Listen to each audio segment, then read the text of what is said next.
नमस्कार। एनआईओएस के डीएलएड पाठ्यक्रम के कोर्स 510 में आप सभी शिक्षार्थियों का स्वागत है। मैं जैन बालिया जम्मू केंद्रीय विश्वविद्यालय से आपके साथ चर्चा करेंगे विज्ञान अधिगम के आंकलन हेतु आंकलन संकेतकों का निर्माण। सर्वप्रथम हम बात करना चाहेंगे आपके साथ राष्ट्रीय पाठ्य चर्चा की रूपरेखा से संबंधित कुछ उल्लेख की। आप सभी जानते हैं राष्ट्रीय पाठ्य चर्चा की रूपरेखा 2005 में शिक्षा के लक्ष्य के संबंध में बच्चों को क्या पढ़ाया जाए, कैसे पढ़ाया जाए की कसौटी पर व्यापक रूप से विचार किया गया है। आप सभी जानते हैं इस दस्तावेज में प्रारंभिक स्तर पर शिक्षा प्रक्रिया में ज्ञान को स्कूल के बाहरी जीवन से जोड़ने, पढ़ाई को रटंत प्रणाली से मुक्त करने, पाठ्यचर्या को बच्चों के सर्वांगीण विकास का माध्यम बनाने, परीक्षा को लचीली और कक्षा की गतिविधियों से जोड़ने और साथ ही साथ छात्रों में मानवीय मूल्यों का विकास करने पर बल दिया गया है। ये 5 प्रमुख हमारी जो इसकी गाइडलाइंस हैं, जो एक दस्तावेज में जिन पर बल दिया गया है, उसको समझने की ज़रूरत है। यह भी समझ बनी है कि सही मायने में बच्चों की शिक्षा तभी हो पाएगी जब उनके पास इस चीज़ का अवसर होगा कि वह अखंड अनुभव की पूर्व रचना कर सकें एवं ज्ञान का सृजन कर सकें। ये एक बहुत महत्वपूर्ण बात है। हम सबको इस कार्य में से जितने शिक्षा के लोग हैं, जो शिक्षक हैं, उनको इस बात पर समझना होगा। साथ ही साथ मैं चर्चा करना चाहूँगा जो एक और बहुत महत्वपूर्ण हमारे भारतीय शिक्षा पद्धति में जो एक अधिनियम आया, निःशुल्क और अनिवार्य बाल शिक्षा का अधिकार अधिनियम 2009। ये जिसको हम लोग राइट टू एजुकेशन एक्ट 2009 भी बोलते हैं, इसमें बहुत सारे उल्लेख हैं। एक उल्लेख का मैं यहाँ पर आपके सामने चर्चा करना चाहूँगा।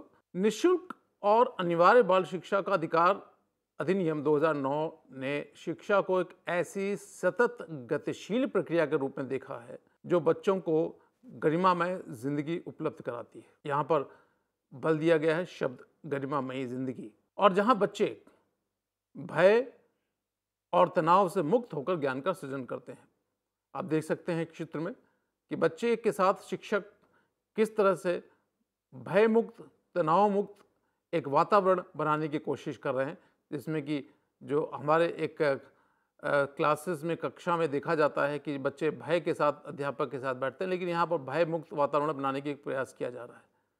साथ ही साथ एक बहुत खास बात, बहुत इम्पॉर्टेंट चीज़ ये भी है हमारे इस अधिनियम 2009 में, जिसमें इस चीज़ का अभिप्राय है कि ऐसी बाल केंद्रित और बाल अनुकूल शिक्षा हो जो असमानता को दूर करने के साथ साथ शैक्षिक अवसरों को उपलब्ध कराती हो। किसी जाति, धर्म, मत या लिंग के भेदभाव के बिना सभी विद्यार्थियों की पहुंच गुणवत्तापरक शिक्षा तक हो। जब गुणवत्तापरक शिक्षा की बात आती है तो उसमें कोई जाति, धर्म, मत या लिंग और साथ ही साथ कोई ऐसे आर्थिक आधार भी ना हो, ऐसी बात हमारे निःशुल्क और अनिवार्य बाल शिक्षा अधिकार 2009 में कही गई है। उसके साथ ही साथ शिक्षा विद्यार्थियों में जिज्ञासा, सृजनशीलता, वस्तुनिष्ठता जैसी योग्यताएं तथा मूल्यों का विकास करते हुए समस्या समाधान तथा निर्णय लेने के कौशल को भी विकसित करे, ऐसी बात निःशुल्क और अनिवार्य बाल शिक्षा अधिकार 2009 में कही गई है। शिक्षार्थियों, हमें इस चीज़ को समझना पड़ेगा, हमें इस चीज़ को जानना पड़ेगा कि ये जो हमारा निःशुल्क और अनिवार्य बाल शिक्षा का अधिकार अधिनियम 2009 है, इसमें किस तरह से हम इन सब चीज़ों का किस तरह से हम अपना पथ बनाएं, कैसे हम रास्ता बनाएं, हमारी क्या गतिविधियां हो, हमारी प्रणाली कैसी हो, हमारी प्रक्रिया कैसी हो, जिससे कि हम इस क्षेत्र में आगे जा सकें। आइए हम आगे बात करते हैं कि इन शैक्षिक लक्ष्यों की जो बात अभी हमने आपसे की, उनकी पूर्ति कैसे संभव है। उनकी पूर्ति तभी संभव है जब छात्राओं के विकास का मूल्यांकन करने के लिए वैध और विश्वसनीय पद्धति भी हो। जहाँ तक हमारा अनुभव रहा है, आपने भी देखा है, विद्यालयों में मूल्यांकन का जोर शिक्षा के सलाहकारों पर प्रतिपुष्टि अर्थात फीडबैक प्राप्त करने के स्थान पर यह ज़्यादा जानने पर रहा है कि कौन कौन से बच्चे पास हैं, कौन से बच्चे फेल हैं।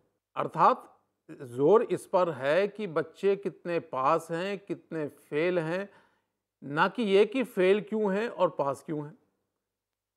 ये बहुत एक आवश्यक, बहुत ही महत्वपूर्ण बात है कि ये हमें इस पर सुधार लाने की आवश्यकता है। इसके अतिरिक्त विद्यालयों में जो लागू मूल्यांकन की पद्धतियां हैं, वो शिक्षा के लक्ष्यों के संबंध में समग्र प्रतिपुष्टि फीडबैक प्रस्तुत नहीं करती हैं। केवल चुनिंदा आयामों पर बच्चों के शैक्षिक और अकादमिक प्रगति के बारे में जानकारी देती है। हम जब समग्र विकास की बात करते हैं तो साथ ही साथ समग्र मूल्यांकन की भी बात आती है। उक्त सीमित उद्देश्यों के दृष्टिगत भी अभी प्रचलित मूल्यांकन व्यवस्था में परिवर्तन की बहुत आवश्यकता है। अब प्रश्न ये आता है कि हम इसमें कैसे बदलाव लाएं। उसी के उपलक्ष्य में हम आपसे आज बात करना चाहते हैं संकेतक के बारे में। हम आपसे बात करेंगे कि विज्ञान शिक्षण में संकेतकों का प्रयोग कैसे करें, विज्ञान शिक्षण में संकेतक किस तरह से निर्धारित किए जाते हैं। हम आज बात करेंगे विज्ञान शिक्षण में संकेतकों का निर्माण कैसे करें और निर्माण के साथ उसको प्रयोग में कैसे लाएं। सबसे पहले प्रश्न शिक्षार्थियों ये आता है, संकेतक क्या होते हैं? संकेतक हमें बच्चों की प्रगति के मानदंड प्रदान करते हैं। संकेतक हमें यह बताते हैं कि बच्चे ने अभी तक कितना ज्ञान व कौशल अर्जित किया है। साथ ही साथ संकेतक हमें यह भी बताते हैं कि बच्चे की प्रगति की दिशा क्या है।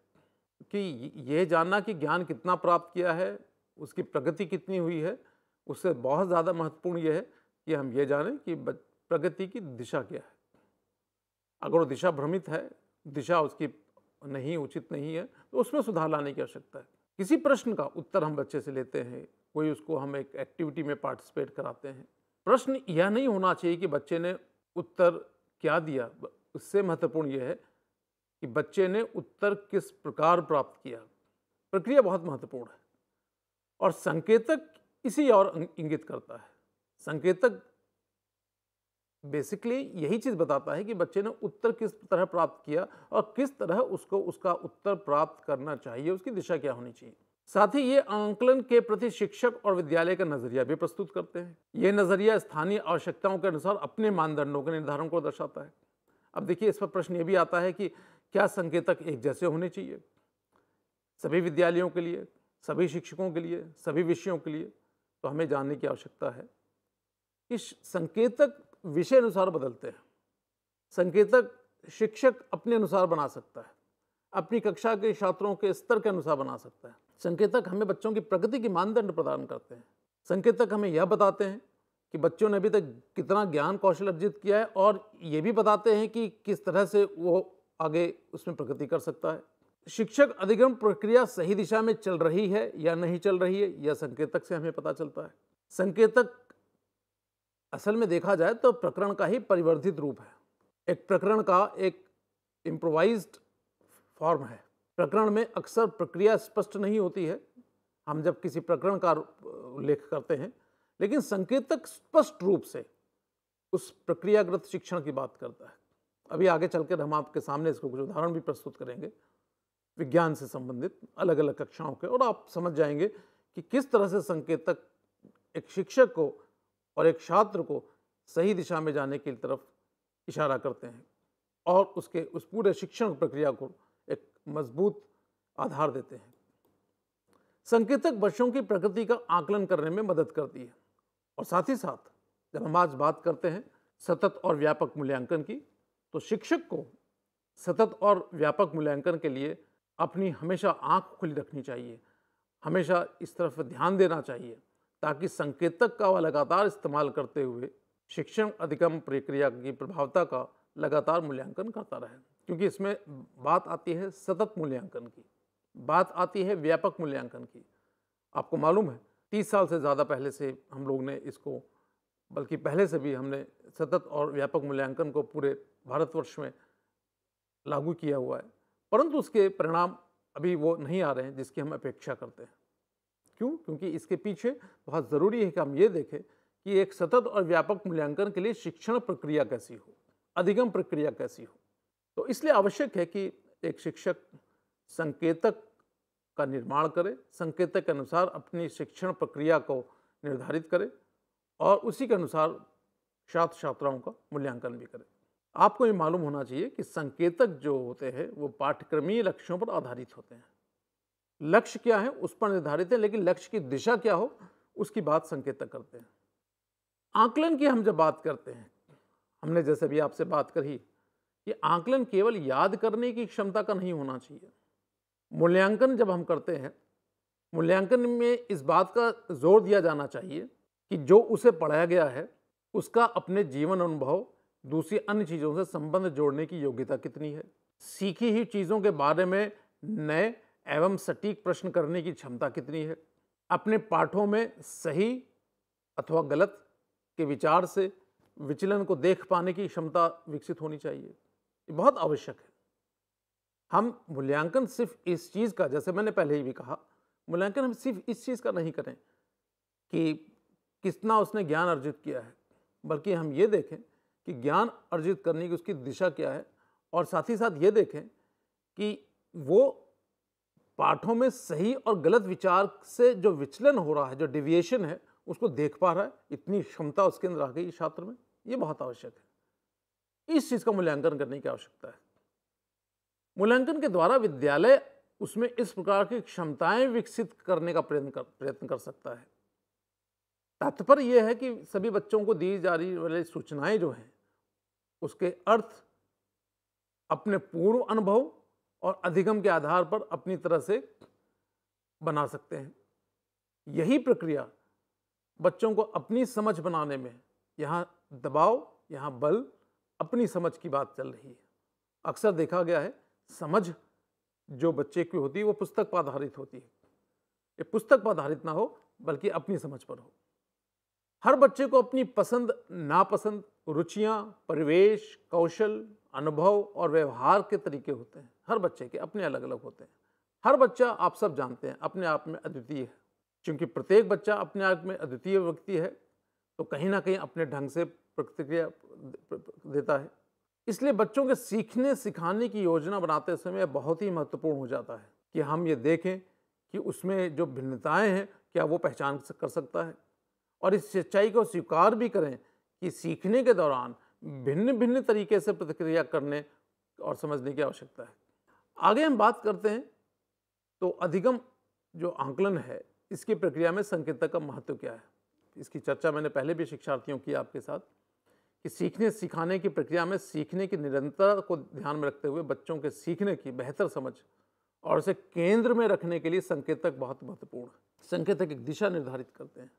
संकेतक बच्चों के सीखने की दक्षताओं का आकलन करने के लिए एक रूपरेखा प्रदान करते हैं, और साथ ही साथ संकेतक अभिभावकों, बच्चों और दूसरों के लिए भी बच्चों की प्रगति को आसान तरीके से समझने के लिए संदर्भ बिंदु का काम करते हैं।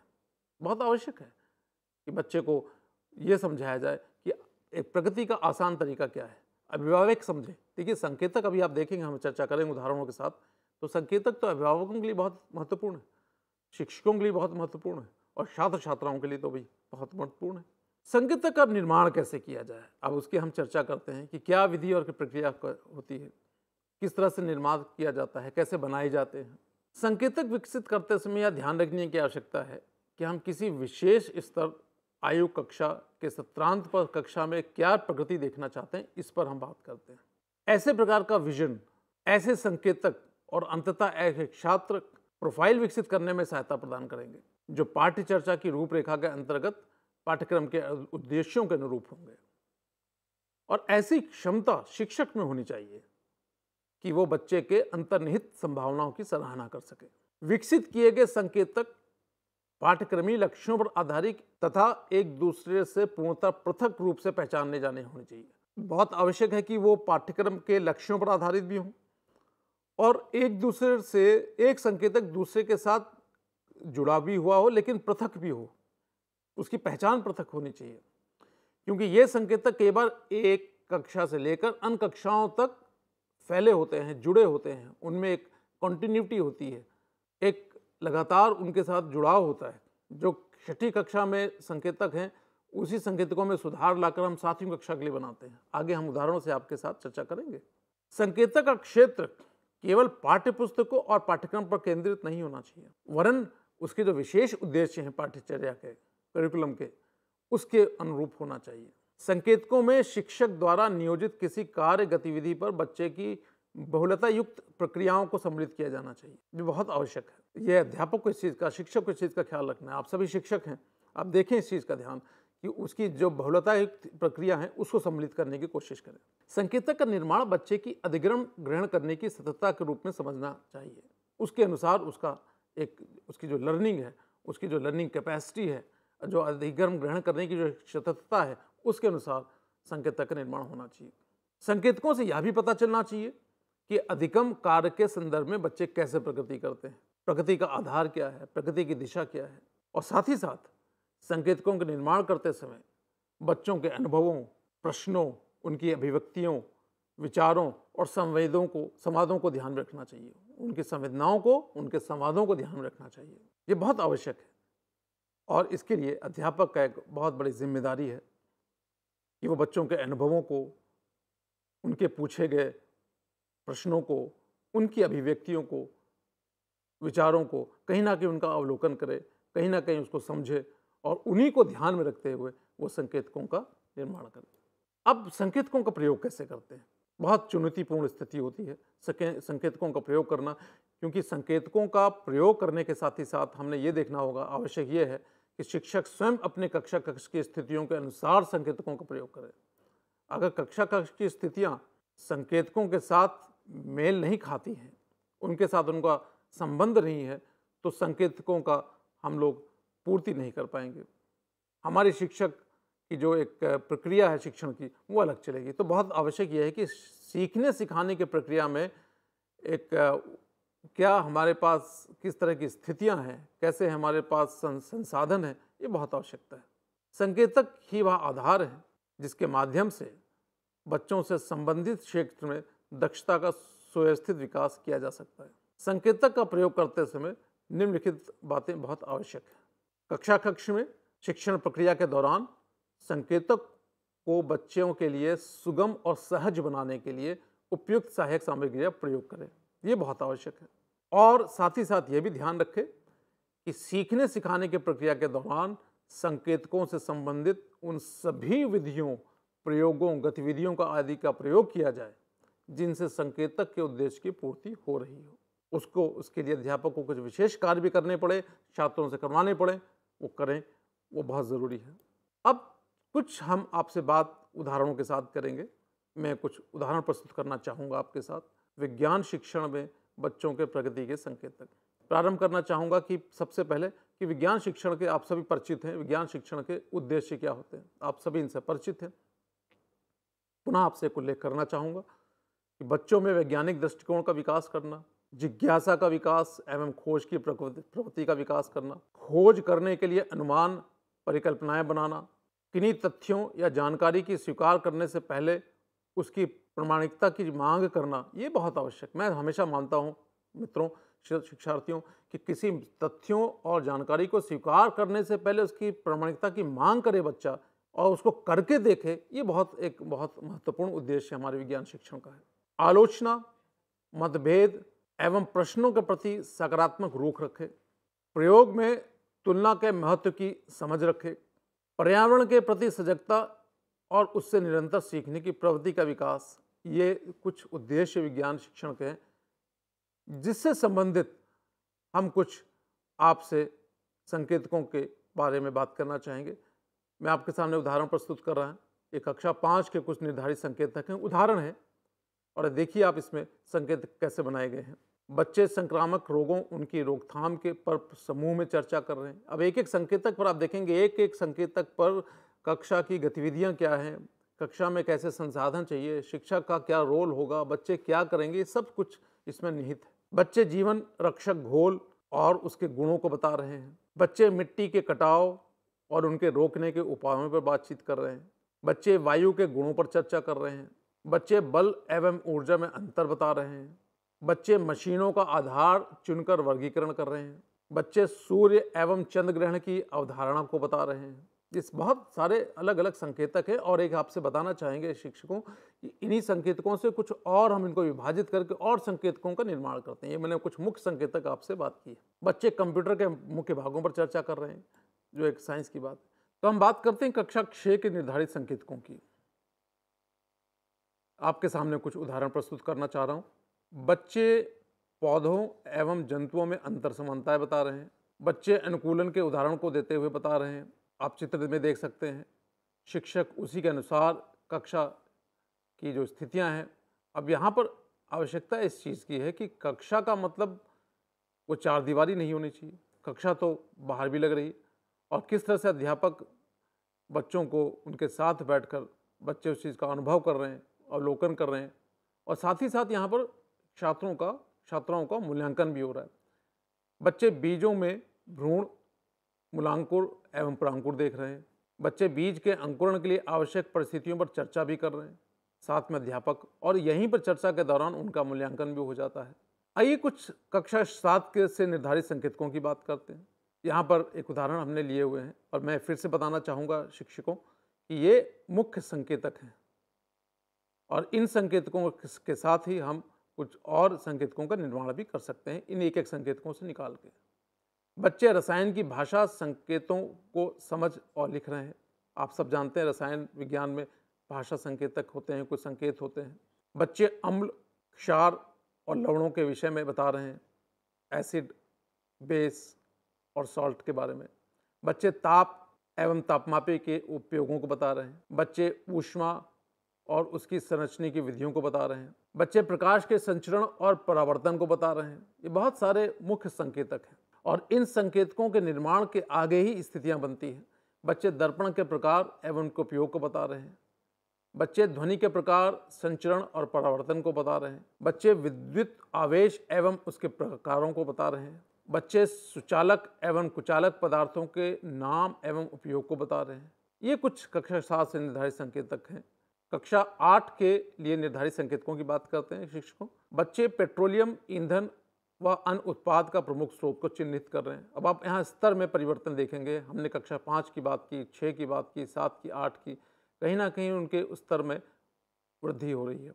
बच्चे ऊर्जा के विभिन्न स्रोत और उनकी उपयोगिता के बारे में बता रहे हैं। बच्चे खनिज, अयस्क धातुओं के गुण और उपयोग के बारे में बता रहे हैं। बच्चे कांच, मृत्तिका, साबुन, उर्वरक और उनके उपयोगों को बता रहे हैं। तो इस तरह से बहुत सारे संकेतकों की बात की जाती है और एक एक संकेतकों से और संकेतकों का निर्माण कर सकते हैं और उसके अनुसार ही हम वैसी कक्षा की स्थितियों का निर्माण कर सकते हैं। तो शिक्षकों, आज हमने बात आपके साथ की कि कक्षा में जब अध्यापक पढ़ाते हैं और जब हम एक शिक्षक प्रक्रिया को निर्धारित करते हैं तो संकेतक क्या होते हैं। हमने ये भी बात की कि संकेतकों का निर्माण कैसे करते हैं। हमने ये भी बात करी कि संकेतकों को किस किस विभिन्न परिस्थितियों में प्रयोग में लाया जा सकता है। तो आज, और मुझे आशा है कि आप सभी लोग इस चीज़ के बारे में जान गए होंगे और अपने शिक्षण प्रक्रिया में इस चीज़ का उपयोग करेंगे और जब भी आप इस प्रक्रिया को निर्धारित करेंगे तो संकेतकों का निर्माण कर और उसके अनुसार जो सहायक सामग्री के उसके अनुसार जो स्थितियां हैं कक्षा की, उसका निर्माण करेंगे और आप ये भी देखेंगे कि कैसे संकेतकों का उपयोग किया जाता है। नमस्कार।